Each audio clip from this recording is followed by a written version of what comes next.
All right, so this is a great question. How do we heal those wounds that happen from our unmet needs as a child? There's a couple ways you can do this. You can do some shadow work, which is where you really observe the rejected parts of yourself. You look at your bad habits, your unhealthy behaviors, especially in relationships, and you figure out where those come from or what you need from those parts of you.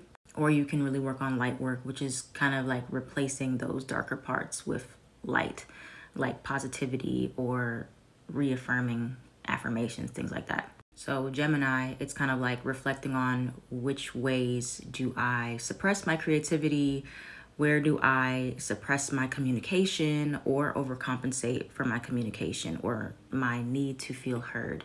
And you observe, where did this start? And if you're doing like light work, you can say, in which ways do I love to make myself feel heard? Or which moments of my life bring me the most joy? Or how do other people make me feel heard? Things like that. What do you like to learn? How do you like to have fun? Let's say you're a Scorpio moon, and if you're a Scorpio placement, you need to be in my Scorpio cult group that I have on Patreon.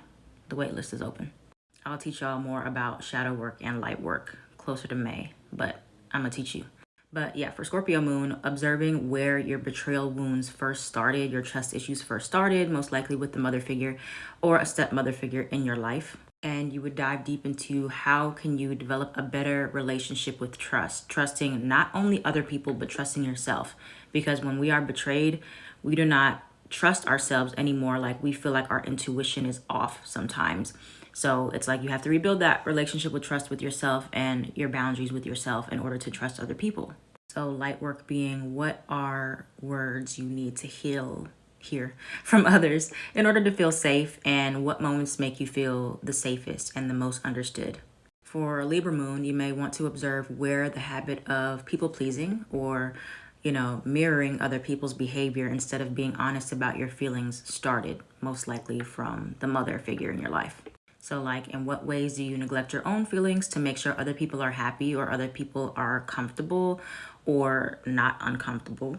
And also considering, in what ways can other people show up in your life that can bring you more balance and more peace, and which ways have you allowed yourself to become unbalanced for other people? So those are just a few places to start, but go back and look at the videos where I talked about all of them, and you can like kind of like take those parts and like word it like that for all the signs.